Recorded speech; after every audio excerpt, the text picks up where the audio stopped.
Tons of 12.0.7 news to get into for sure. A lot happened over the weekend and a bunch of class changes. Juan coming in with the sub. Thank you so much, Juan. Man, I appreciate that. Death Knight Ever Scourge. Yeah, that too. All right, let's get into some shit, guys. Not only are we getting 12.0.7 stuff, but we got a ton of class changes. So here we go. Let's round this shit out. Frost Death Knights getting a 5% increase in damage overall. Living like kings. I mean, Frost has been the worst kind of the Death Knight specs, so they needed some love for sure. Unholy, though, kind of following the theme of what you're going to see a lot of here in this patch cycle, and that's a lot of nerfs, actually. So we're seeing a couple nerfs. Nerfs to Magus of the Dead, Shadow Bolt damage by 15%, Graveyard damage reduced by 15%, Magus of the Dead, Shadow Bolt. For Unholy also, as I mentioned before, 15% reduction there. Riders of the Apocalypse, White Mane's damage reduced by 25%. Tollbane's damage reduced by 12%, or 25%. And then Thrill of the Blood, that's the one increase there. Dread Plague and Virulent Plague getting an increase by 10%. So it was 5%. So that's for Sand Lane right there. A couple changes here. I mean, basically, you're going to see some nerfs across the board. And speaking of nerfs, Devour Demon Hunter, a reduction of 3% on their damage overall, and Annihilator damage for Voidfall Meteor, reduced by 12% there. So that's another nerf. Vengeance Demon Hunter, Thick Skin, now increases armor by 185, was 150. So a little bit of a buff there for Vengeance. That's pretty good. But Devour taking a few hits. For Druid, we see Guardian. I mean, I don't know what Blizzard had out for Guardian, but they're wrecking them right here. So Wild Guardian Echo's effectiveness reduced by to 200% was 300%. Red Moon damage reduced by 20%. Maul damage reduced by 15%. Raise damage reduced by 15%. Ravage damage reduced by 15%. Thrash direct damage is the increase here by 200%, and the bleed damage from Thrash also increased by 100%. So basically, tons of reductions, and then Thrash gets a buff. Yeah, I think there's going to be a lot of Guardian Druids thrashing around in their beds late at night tonight thinking about these patch notes. Restoration Druid, the healer of all healers right now in the game, a reduction of 3% to all of their healing. So that's going to hurt a little bit. And then Everbloom heals, now heal for 20 to 40%. Of Lifebloom's final heal was 25 to 50%. So there's some nerfs there to the greatest healer in the game right now, which is Restoration Druid. They're definitely the meta healer. For Evokers, all ability damage and pet damage reduced by 5% for Augmentation. Yeah, Augmentation feeling it a little bit, and they've been living pretty. For once, Augmentation actually, since Dragonflight, they're actually living their time out in the sunlight, and Blizzard's coming down with a nerf hammer of 5% on him. For Hunters, we got the Bestiality boys out there, Beast Mastery. All damage dealt by you and your pets has been increased by 4%, so they're getting some love. That's good. But Marksmanship here, also getting love. Rapid Fire damage increased by 20%. Explosive Shot damage increased by 100%. Arcane Shot and Multi-Shot increased by 30%. And Steady Shot increased by 100%. So Marksmanship definitely needing some love, getting that love for sure. Marksmanship getting some big buffs here. Ability damages of 100%. That's pretty good. For Frostmage, their shatter damage on their primary target has been reduced by 6%. Frostmage still sitting right now as the best mage spec in the game, so we'll see if they remain that. Monk, Brewmaster, currently your best tank in the game.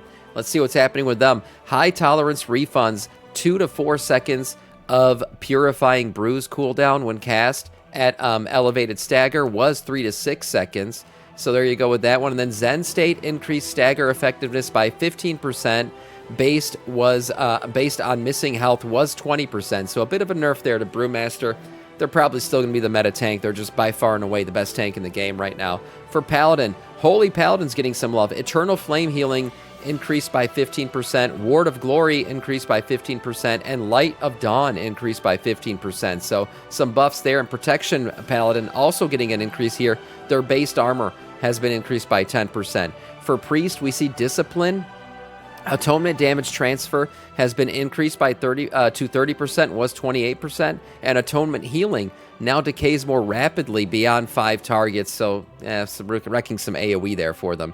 Holy Priest, though, all healing increased by 6%, so we're seeing a theme across the board here. All the healers basically getting buffs, and your Restoration Druid, which is currently your best healer out there, getting a bit of a reduction. What's up, Tech Tim?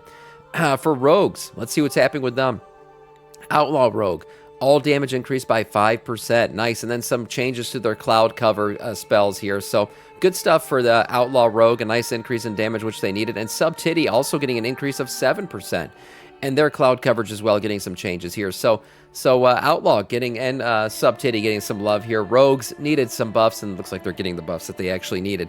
For Shaman, enhancement. All ability damage increased by 5%, and auto attack damage increased by 10%. So good stuff for enhancement. Enhancement needed some enhancing, and they got it for sure. Warlock, Affliction. Unstable Affliction damage increased by 20%. Seed of Corruption increased by 10%.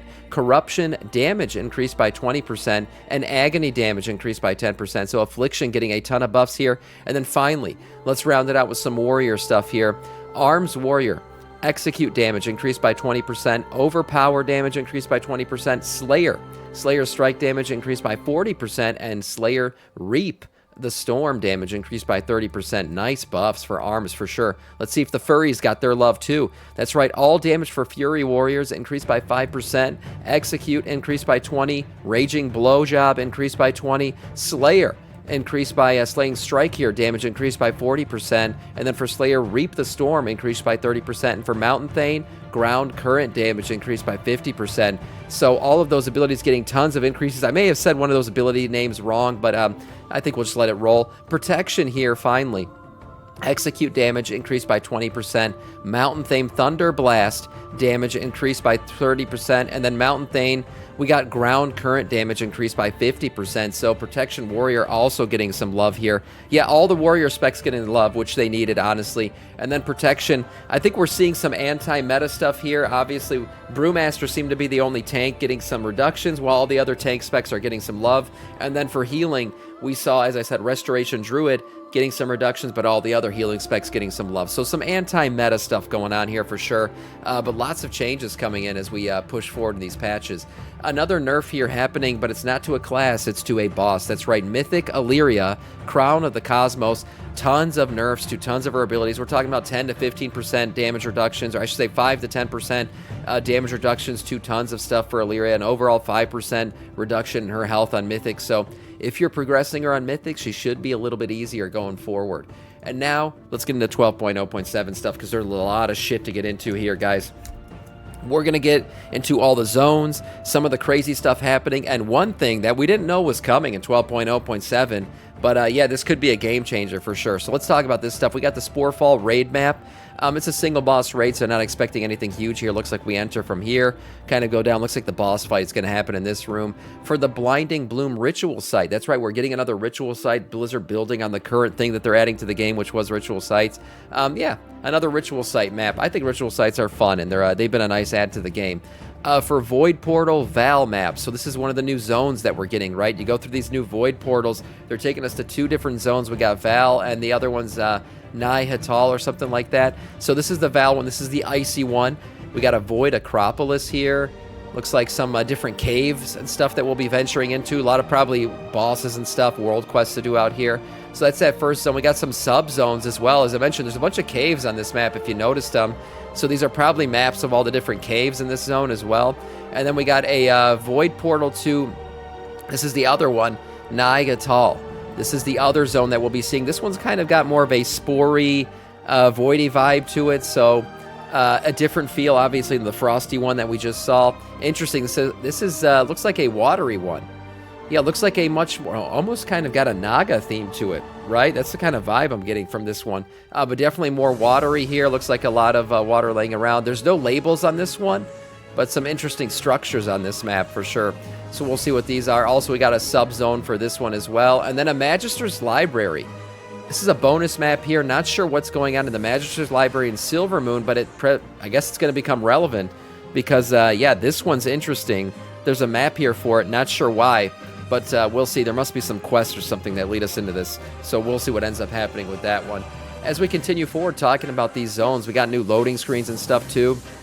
But the main thing here is the patch notes that Blizzard dropped for us. So we got this new Sporefall zone and the Sporefall raid. Sporefall is a single boss raid located in Harandar, where you'll face off against the fungal giant Rotmere. That's right, we get a final look here at the new boss. The raid will be available in Raid Finder, Normal, Heroic, and Mythic difficulties, and will be the first one to offer what we've been calling Mythic Flex raiding. 15 to 25 man Mythic raids. That's right. We also got this Blinding Bloom ritual site coming with this new map here as well. And then we get into this stuff here. Put a stop to the rituals meant to empower the ambitious, power-hungry Naga. That's right. Maybe we're going to get some more Naga lore going forward here. We've been talking about Ajara coming back. This might be a prelude to some of that stuff.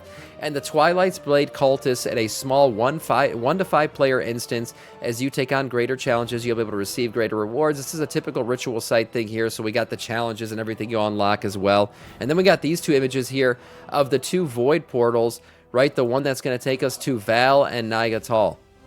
So 2 different images of these void portals. You can see the difference here being where these portals are going to take you. Interesting stuff.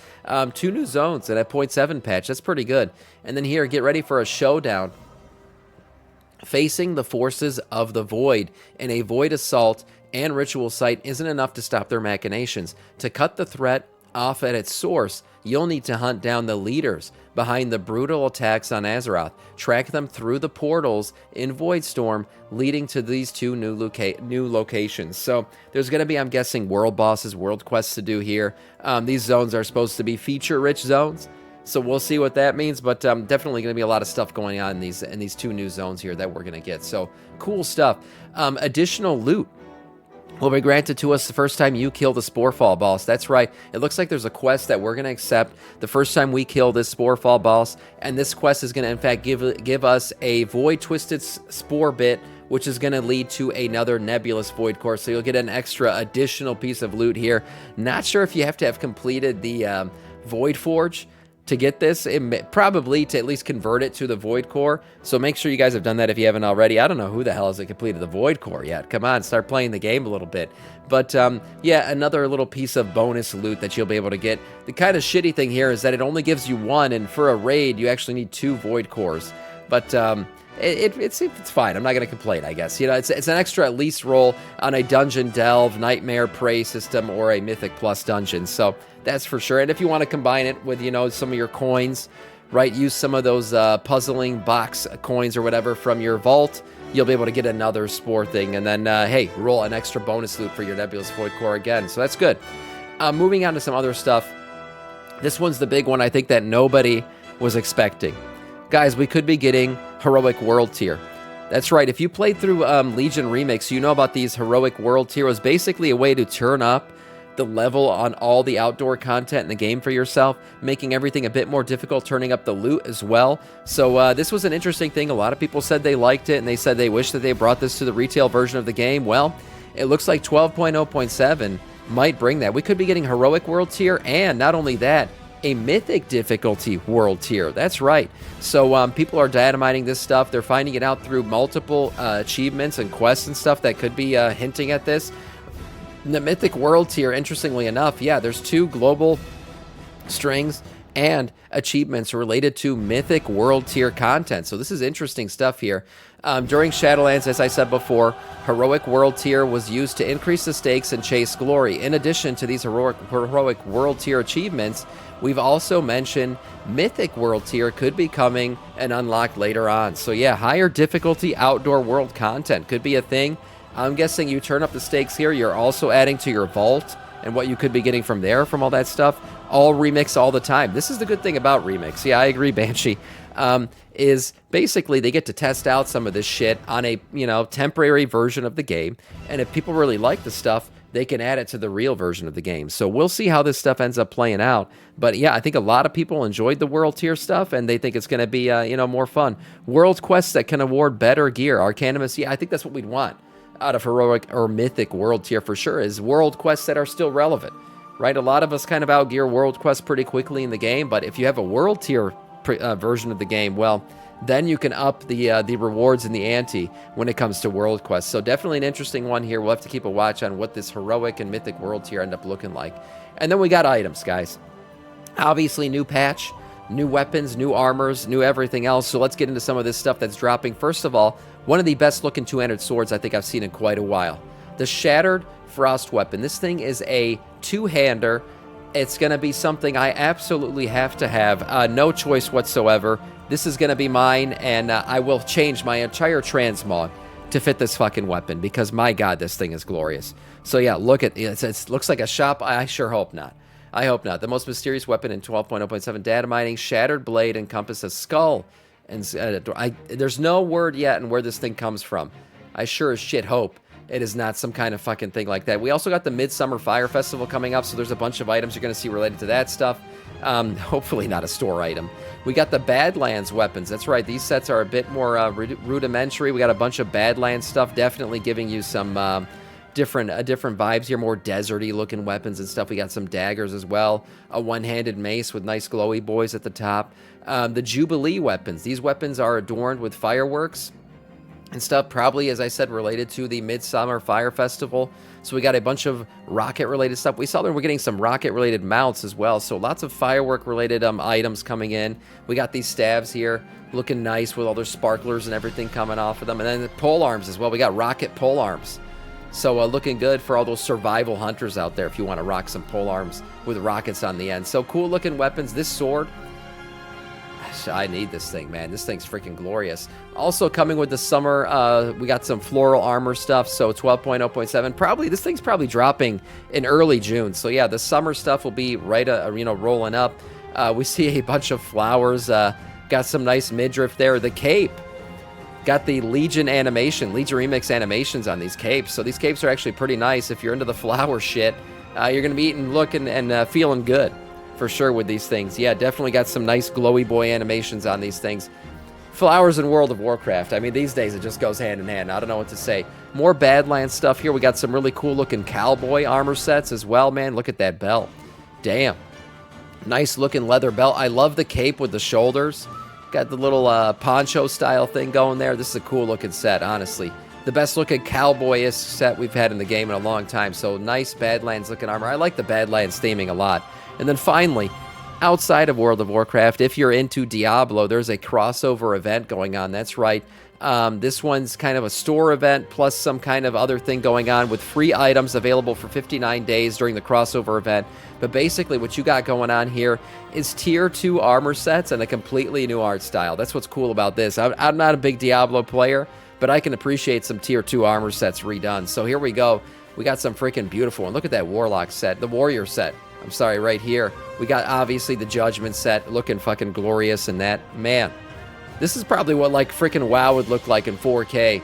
Nemesis Remnant, look at this. The Warlock set freaking looking great as well. We also see here the Storm Rage set from the Druids looking glorious. And then the Bloodfang armor. Man, Rogue's eating pretty here. We also see even the Death Knight, the new Death Knight tier set showing up here. So good looking stuff. For sure, if you're into Diablo, this is one thing to play. We have the Netherwind one for the mages as well, showing up. And then I think here, finally, we have the Monk one. Yeah. No, this is the Shaman one. 10 Storms, that's right, looking good as well. And then oh, look at that. Reigns of the Vanquisher. What the heck? You got a Basilisk here? Mount? Damn, this shit's looking good. This is a nice looking crossover event. Yeah, another one looks good in D4. A lot of this shit looks great in D4. And then we have the Reigns of the Raven Lord as well showing up. So cool looking stuff. Definitely if you're a Diablo/WoW player, this will be a cool event for you. Lots more coming with 12.0.7, I'm sure. And for today, that is all in terms of news.